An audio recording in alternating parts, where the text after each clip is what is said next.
That morning, the cafe felt like a pressure cooker just moments away from whistling. The sky outside was clear, but inside, the air was thick with unspoken fear. There was no music playing, only the soft clinking of cups, the hiss of steamed milk, and whispers carried on tight breaths. Every regular knew what day it was, his day. Richard Carrington arrived like clockwork. Every morning at 7 on the dot, the same polished shoes, the same navy suit without a wrinkle, and the same presence that seemed to suck the warmth from the air. He didn't need to raise his voice to command attention.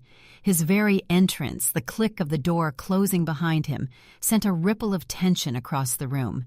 Employees stiffened, customers grew quiet, and John Miller, the manager, began wiping an already spotless counter for the third time in 10 minutes.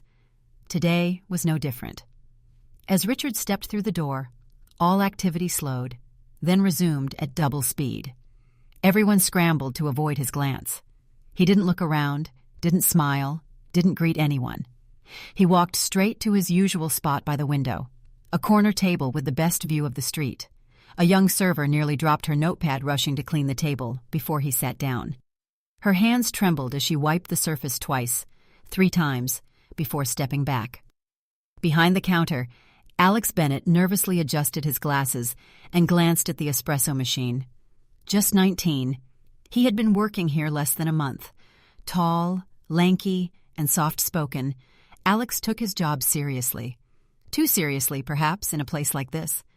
He had memorized every regular's order in the first week, and yet, when it came to Richard Carrington, his hands always shook, and today they were shaking more than usual.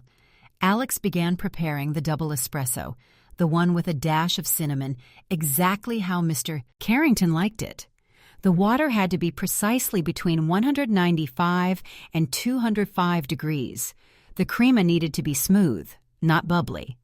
He checked the temperature twice, measured the cinnamon carefully, poured slowly.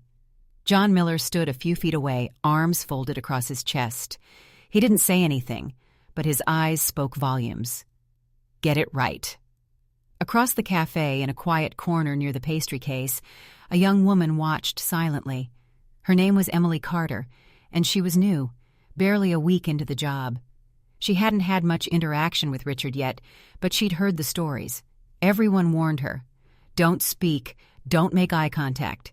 Just stay out of his way. Emily was petite, with deep brown skin and dark, curly hair tied neatly back. She carried herself with a calm confidence that didn't match her short time on the job. Her eyes, wide, intelligent, and quietly observant, followed Richard with measured interest, not fear. She noted how everyone changed when he walked in. Backs stiffened, voices dropped, smiles vanished. She also noticed something else. No one ever smiled at him, and he never smiled at anyone. The double espresso was ready. Alex placed it carefully on a small tray and took a deep breath before walking it over. Richard didn't look up. Alex placed the cup gently on the table, keeping his voice low. "Your espresso, sir?" Still no acknowledgement. Richard stared at the cup as if it were a test he intended to fail. He reached out slowly, lifted the cup, sniffed it, then took a small sip. His face hardened. He set the cup down with a loud clink, and the entire cafe went still. Alex stood frozen.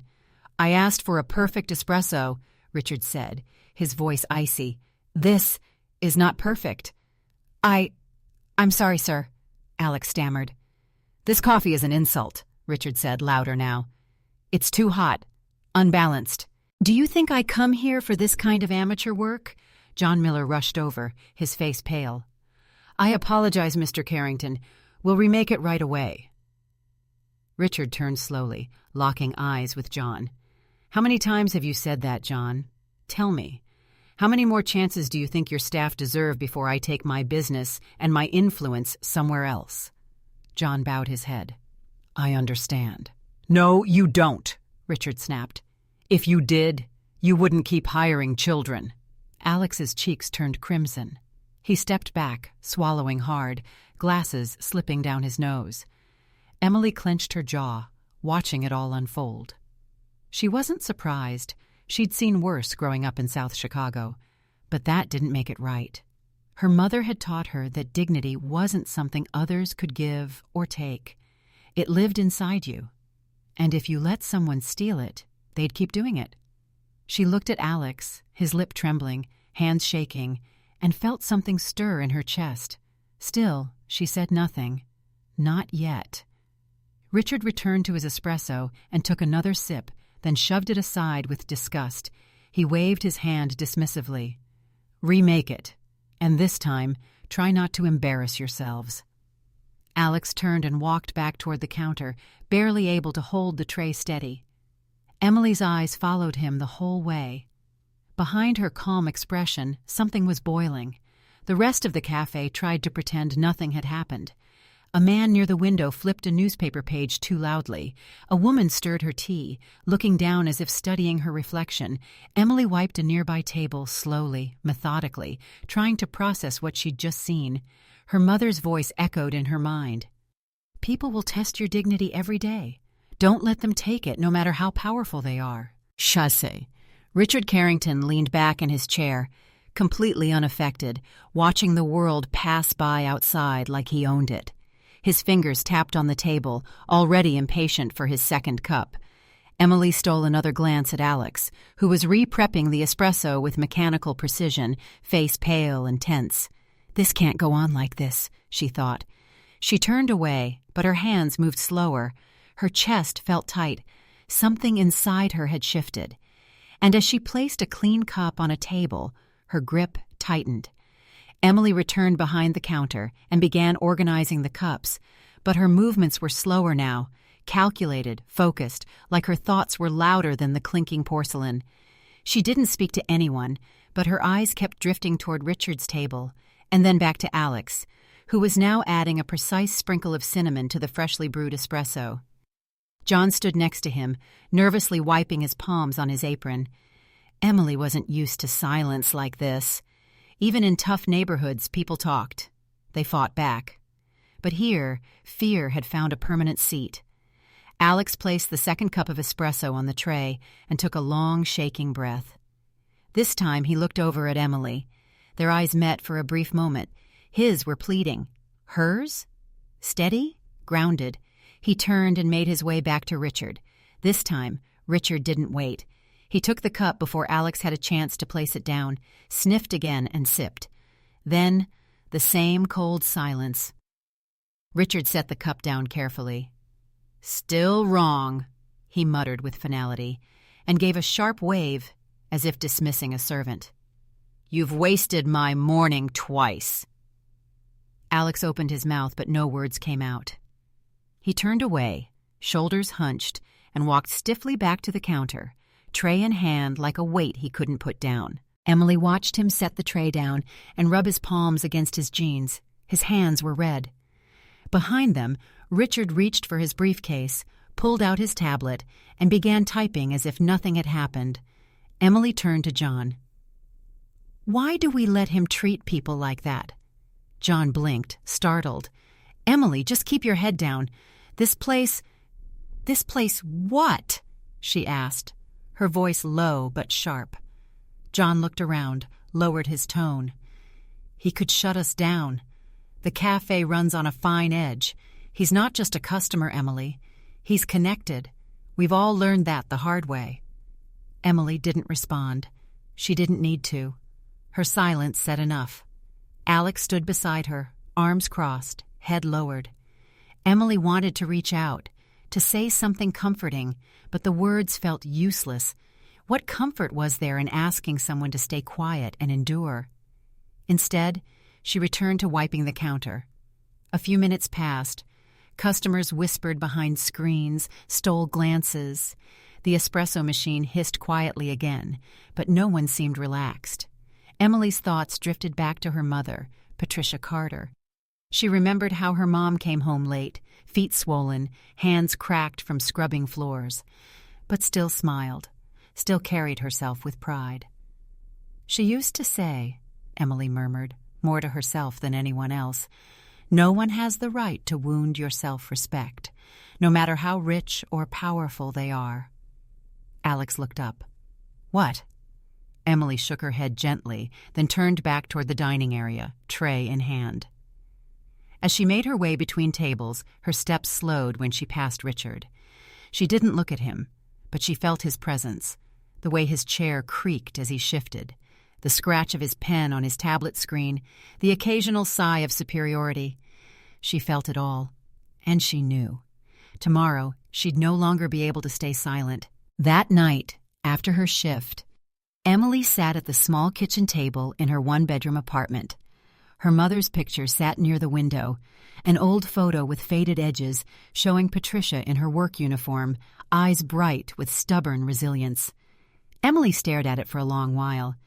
She thought about the look in Alex's eyes, about John's voice, heavy with resignation, about the cold arrogance of a man so used to fear that kindness had no place in his vocabulary. And she thought about what it meant to speak up when no one else dared to. Was it worth the risk? Would she be fired? Probably. But could she wake up tomorrow and look in the mirror if she said nothing? Probably not. She sipped lukewarm tea and made her decision, heart pounding not from fear, but from clarity. Tomorrow morning, Emily Carter would not just be a server in a café. She would be a voice, even if it trembled. No one in the café had ever spoken back to Richard Carrington. Not the manager, not the veteran servers, not even the confident lawyer who always took his coffee black and his table in the corner. Richard had ruled the room for years with nothing more than sharp words and cold stares. He didn't shout often, but when he did, it echoed through the walls like thunder. But that morning, something shifted. The sky outside was soft and gray, the kind of morning where clouds moved slowly and the air felt like it was holding its breath. Inside, the cafe felt heavier than usual. Customers took their seats quietly. Staff walked faster than they needed to. Richard's arrival was just minutes away, and already John Miller had wiped the front counter 4 times in a row. Emily Carter stood behind the espresso machine, her apron tied neatly, her posture upright. She hadn't said much since arriving, but her hands didn't shake, and her expression was unreadable. She moved with a sense of purpose that the others couldn't quite place. Alex was prepping syrups nearby, stealing nervous glances toward the door every minute or so.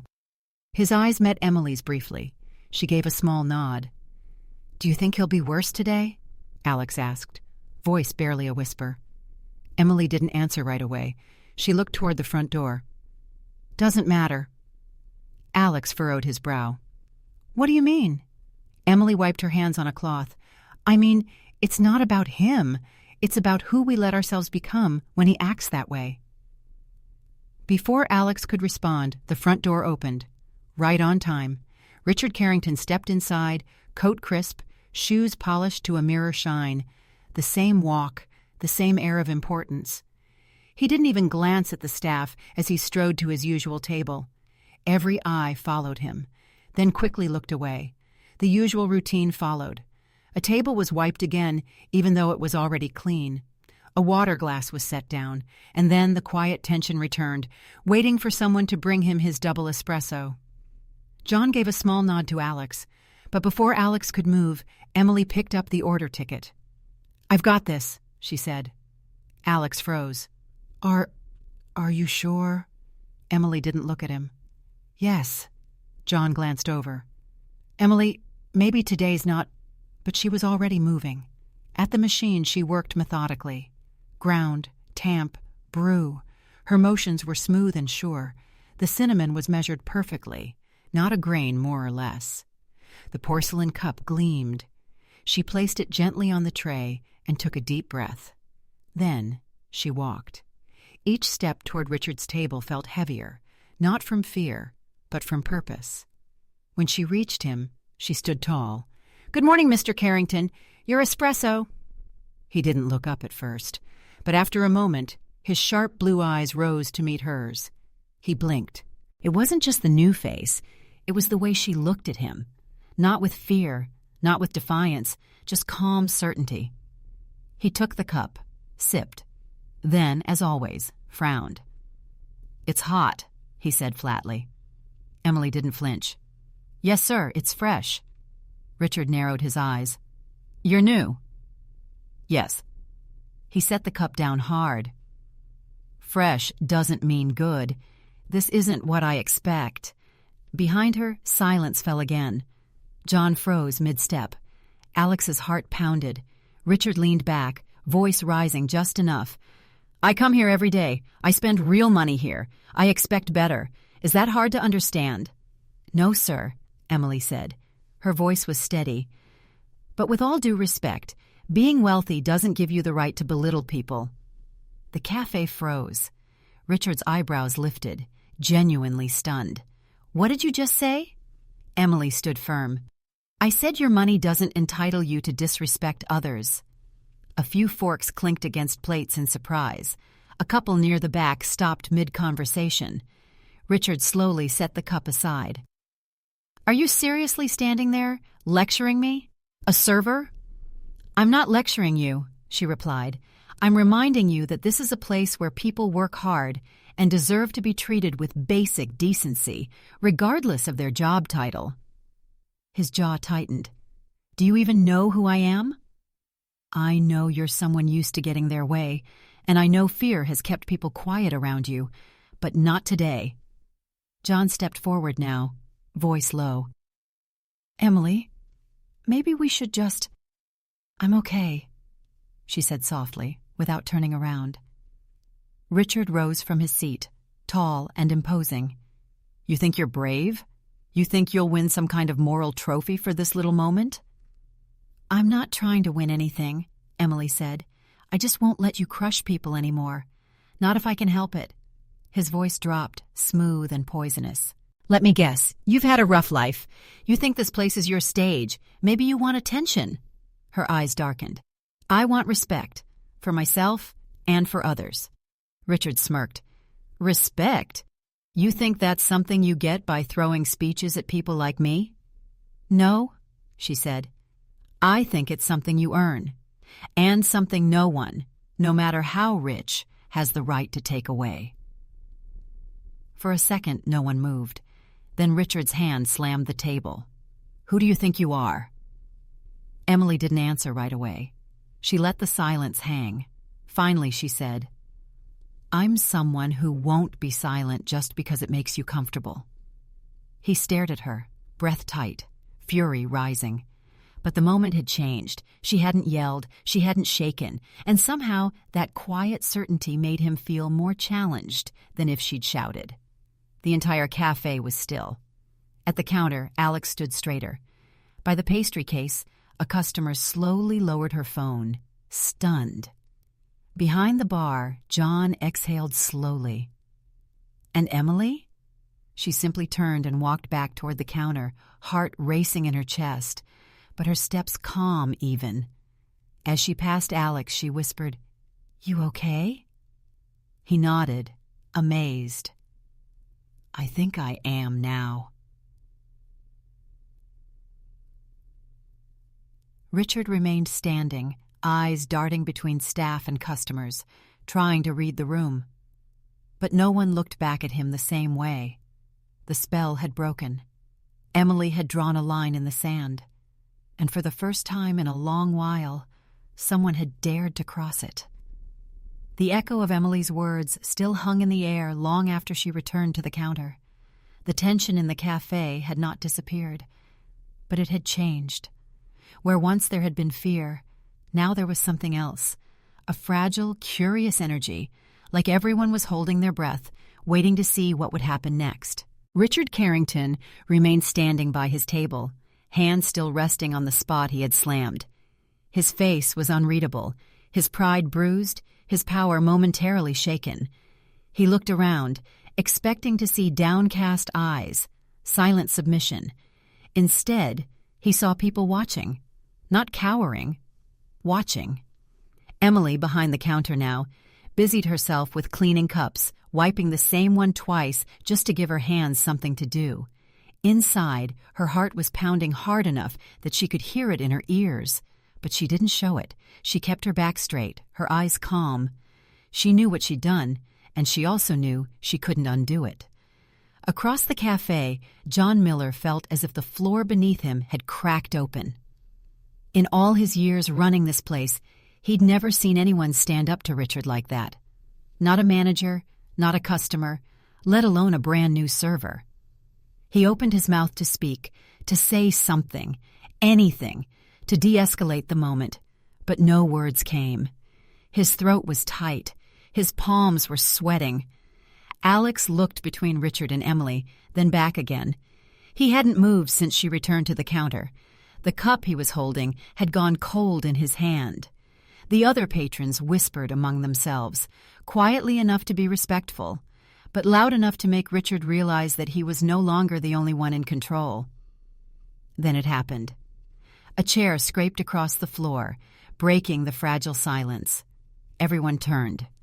At a table near the back corner stood an elderly man, tall, thin, with a neatly pressed coat and a cane leaning against his chair.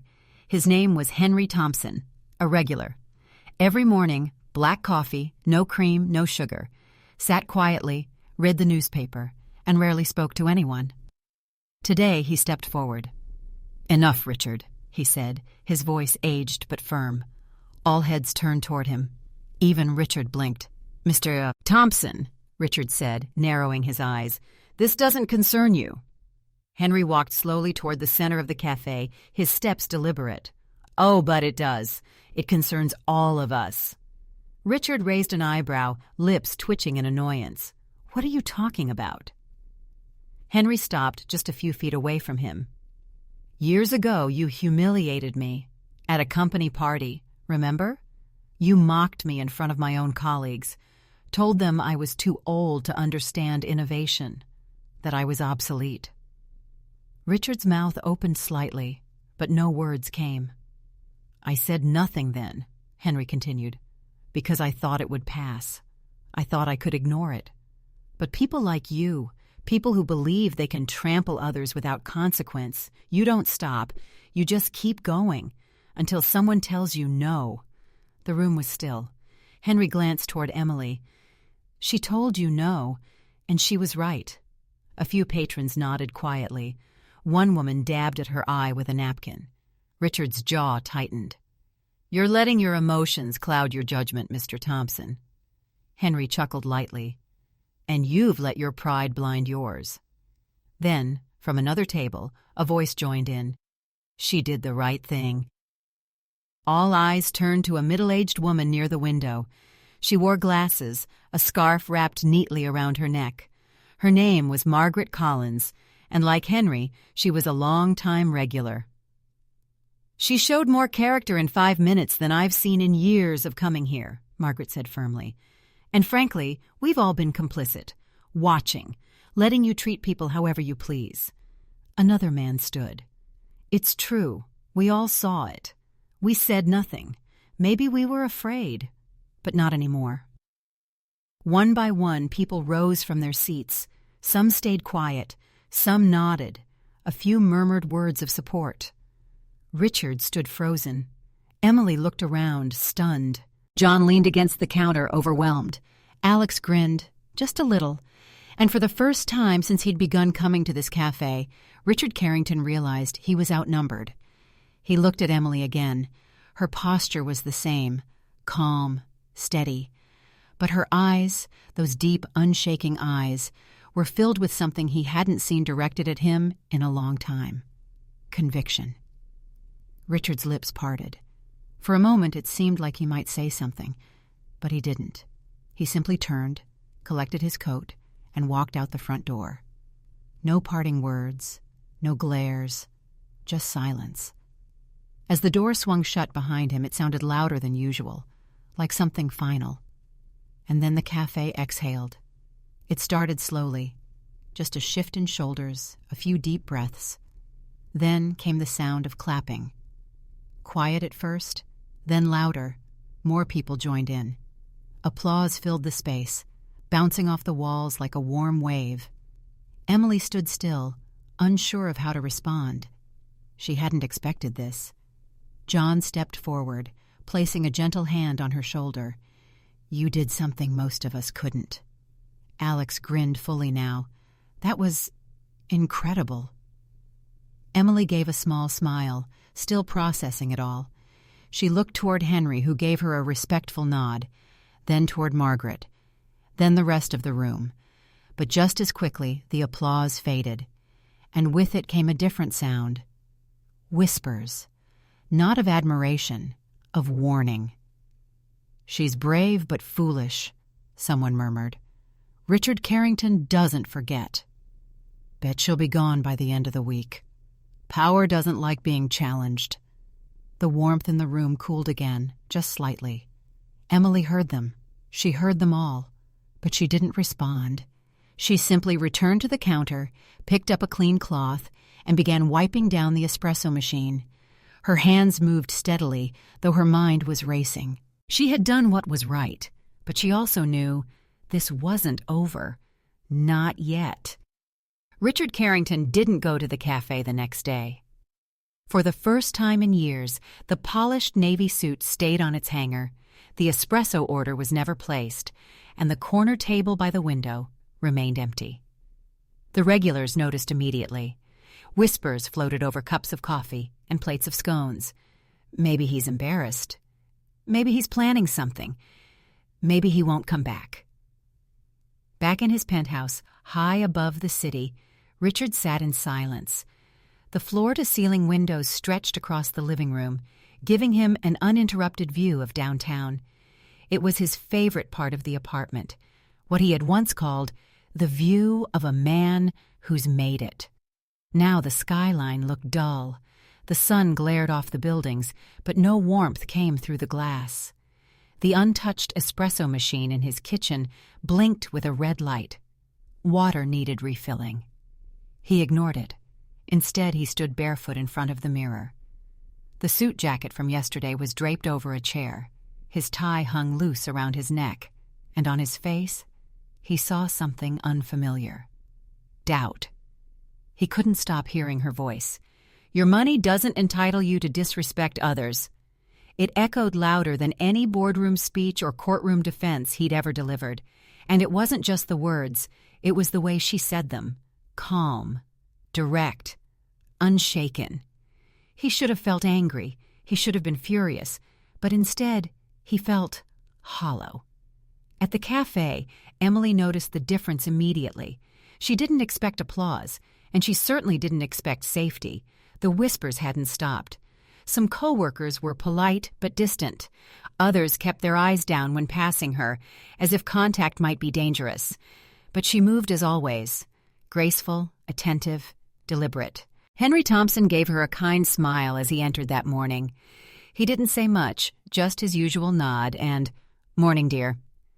Alex, though, had changed the most. He greeted her with a quiet but confident, "Hey," each shift. He no longer looked over his shoulder. And when he prepared espresso, his hands didn't shake. "You made him brave," John told her quietly during a lull in orders. Emily simply shook her head. He already had it.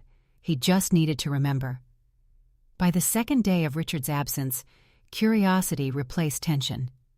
"Maybe she scared him off," someone joked from the back table. "Maybe he realized we're not afraid anymore."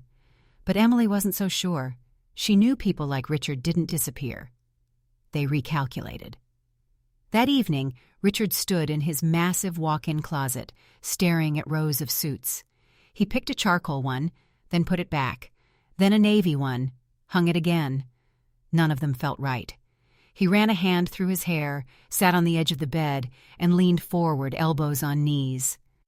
Something inside him had shifted, but he didn't know what to do with it. He was used to control, used to pushing forward, never reflecting. Life was a competition. He had always played to win, but for the first time, someone had challenged not his authority, but his humanity. And worse, it made sense. He couldn't sleep. On the third morning, Richard returned to the café. He didn't announce himself. No coat swept behind him, no phone pressed to his ear. He wore a simple gray sweater, jeans, and walking shoes, nothing like the man who used to own the room. And yet, when he entered, silence followed. All eyes turned. Emily looked up from behind the counter, her hands paused mid-polish of a coffee mug. Richard didn't meet anyone's gaze. He walked slowly to the counter instead of his usual table, Alex froze when he saw him. John stepped forward instinctively, but Richard didn't say a word. He looked at the menu board, then down at the pastry display. Finally, he looked up at Emily. "I'll have just a regular coffee," he said. Simple words, but in that space, they carried weight. Emily nodded. "Room for cream?" "Sure." Alex stepped up, ready to brew. He looked at Emily for approval. She gave a small nod. When the coffee was ready, Emily handed it over, her hand steady. "That'll be $2.75, she said. Richard pulled a $5 bill from his wallet. No credit card today, no executive black card. He placed the bill on the counter and waited for the change. Emily handed it back without a word.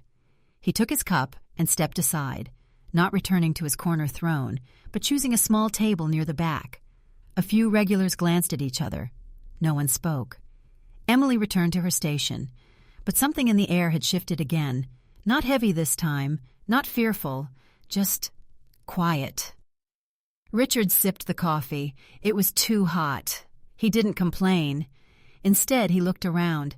He saw a young man helping an elderly woman to her seat, a mother wiping her daughter's mouth after a muffin, Alex smiling as he passed a latte across the counter, and Emily, moving smoothly from table to table, calm, collected. He saw things he'd never really looked at before. How had he missed this? Later that morning, when the rush died down, Richard approached the counter again. Emily was restocking napkins. He cleared his throat. She turned. There was no challenge in her expression, no fear, just the same calm certainty. Richard hesitated, then said, "You were right." Emily blinked. "I didn't like hearing it, but you were right." She didn't respond immediately, just studied his face.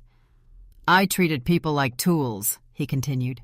"Like they owed me something, just because I showed up." Emily nodded slowly. "People notice more than you think. I see that now." Silence stretched. Then he added, "I'm sorry.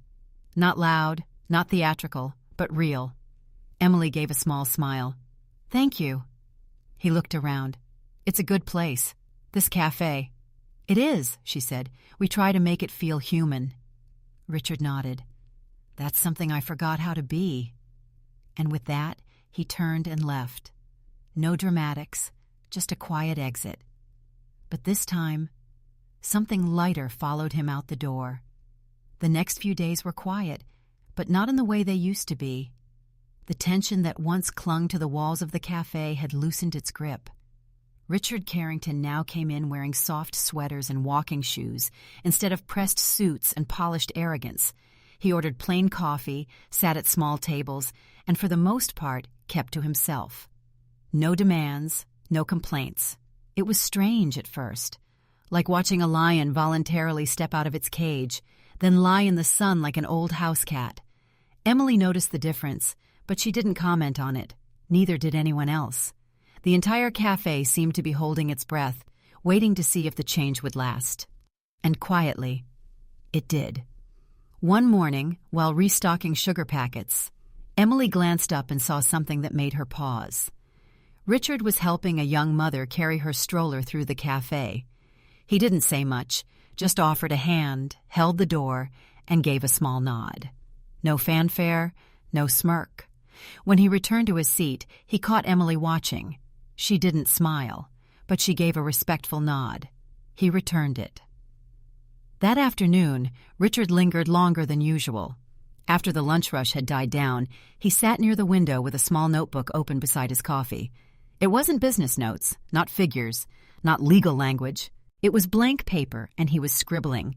Doodles, half-formed sentences, a few scratched-out thoughts. He was trying to write something, though he didn't know what yet.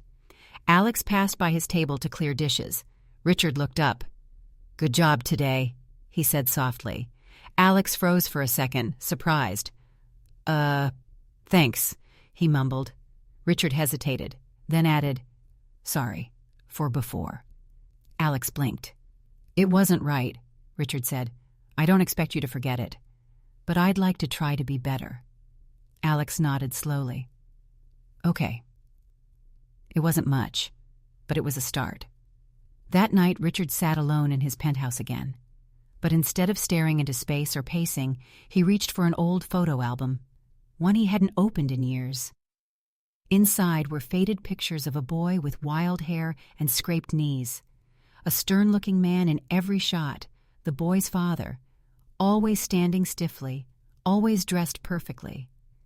Richard stared at the photos for a long time. He remembered the feeling of being small, of being told to man up at 6 years old. He remembered spilling a glass of juice and being yelled at for 15 minutes. He remembered being told that softness was weakness, that feelings were distractions, that success was the only goal. And now he was beginning to wonder, what had all that success really cost him? The next morning, as Emily polished the counter, a voice interrupted her thoughts. "You have a minute?" She turned. It was Richard. He wasn't holding a coffee cup this time, just his hands folded together nervously. Emily nodded. "Sure." Richard glanced around. The cafe was quiet. A few early customers, but no line. He leaned slightly closer. "Would you mind if I asked you something personal?" Emily hesitated. "Depends on what it is." He smiled, just a little. "How did you learn to be so steady?" "Steady?" she repeated. "I mean, when you stood up to me, when you spoke that day. You weren't angry. You didn't yell. You just stood there, like a wall I couldn't push through." Emily thought for a moment. "My mother," she said. Richard raised an eyebrow. "She worked 2 jobs," Emily continued. "Raised me alone, faced people like you, people who assumed they were better because they had more. And every time she came home tired, insulted, overworked, she still stood tall. She'd say, 'They can take a lot from you, but they can't take your dignity unless you hand it over.'" Richard looked down at the counter. "She sounds remarkable." She was. A pause. Then Richard said, "I wish I'd met someone like her when I was young." Emily tilted her head slightly. "You still can." Richard met her gaze, and for the first time he smiled, not the smug grin from weeks ago, but something soft, almost uncertain. "Thank you," he said. "For what?" "For not backing down." Later that afternoon, a few customers were gathered near the window chatting when Richard stood up and cleared his throat. The room turned. "I just wanted to say something," he said, voice steady but unpracticed. "I haven't been a good person in this place. I treated staff poorly. I acted like I was above everyone. And I'm sorry." A few murmurs. "I'm not asking for applause," he added quickly. "I just wanted to acknowledge it, and to thank those who didn't let me keep getting away with it."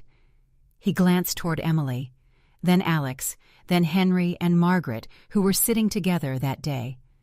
Silence followed. Then Henry clapped. Once, then again. Others joined in. Soft, respectful applause. Richard nodded once, then sat down, hands trembling slightly. Emily brought him his coffee.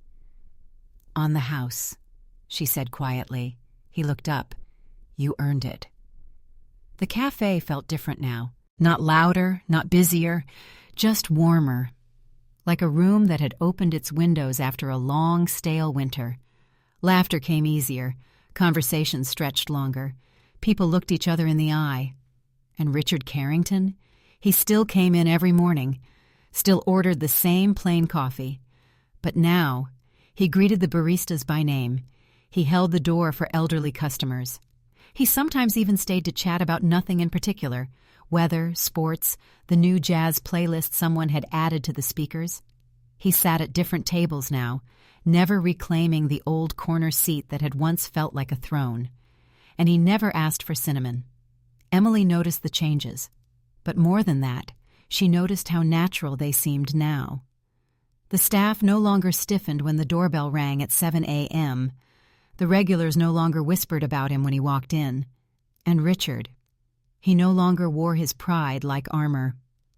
One morning, just after the breakfast rush, He approached the counter holding a small white envelope. "Mind if I give you something?" he asked. Emily glanced up. "As long as it's not another apology," she teased gently. He smiled. "No, this one's different." She took the envelope and opened it. Inside was a short, handwritten note in surprisingly neat penmanship. To Emily Carter, "Thank you for reminding me that kindness isn't weakness and that humility isn't defeat.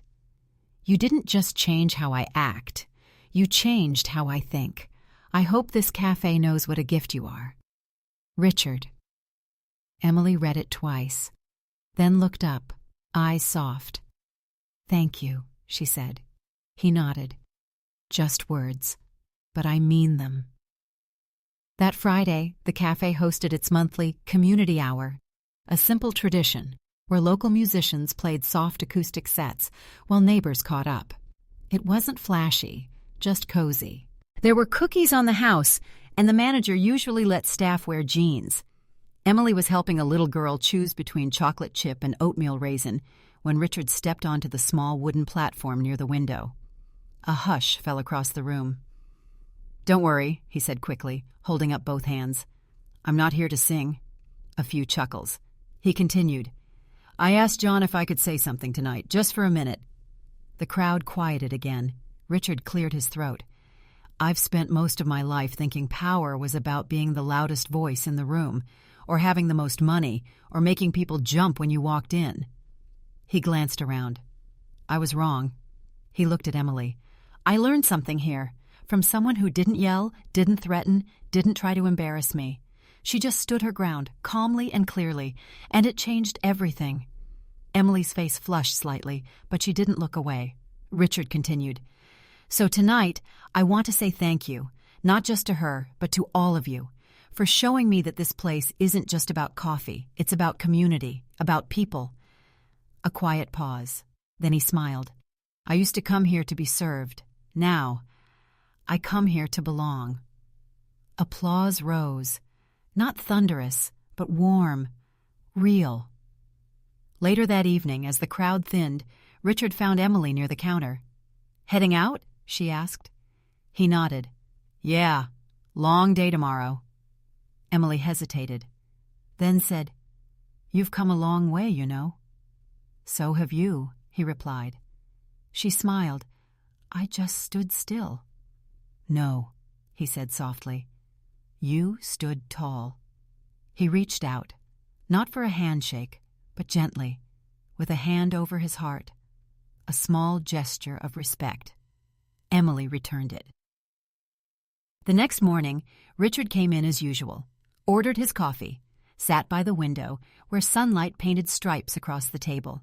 He read a book, not a newspaper, not a contract, but a novel someone had recommended. He took a sip, closed his eyes, and smiled.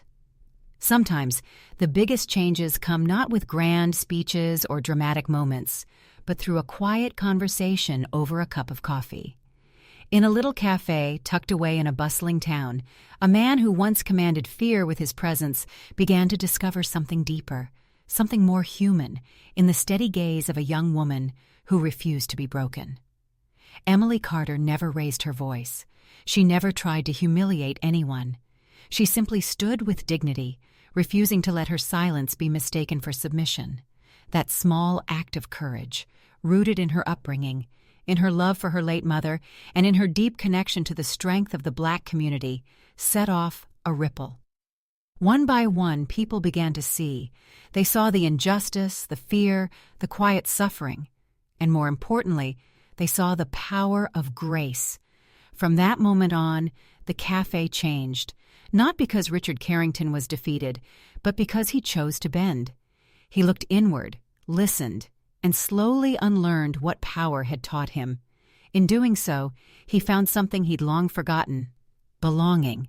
True belonging, built not on status, but on mutual respect. In the Black community, stories like Emily's are lived every day, stories of patience, resilience, and the refusal to be invisible. Her voice, though soft, echoed the strength of generations who've stood in the face of arrogance and said, gently but firmly, You don't get to define me. And like a lighthouse in the fog, that kind of quiet truth has a way of guiding others to safer shores. The lesson here isn't just about standing up, it's about how you stand. With kindness, with clarity, with the steady calm of someone who knows their worth. Because when you protect your dignity, you do more than just shield yourself. You create space for others to rise beside you. Much like a warm porch light at dusk, a single act of quiet courage can light the way for an entire neighborhood. In a world too quick to judge by appearances, that warmth matters. And for the Black community, that warmth has often been the thread holding hope together through generations. So take a moment to reflect on what this story stirred in you. Maybe you've known an Emily, maybe you've been a Richard, or maybe, like many of us, you're somewhere in between, just trying to do better than you did yesterday. And if this story touched your heart, consider sharing it with someone who could use a little light today, because sometimes the smallest kindness can carry the biggest change.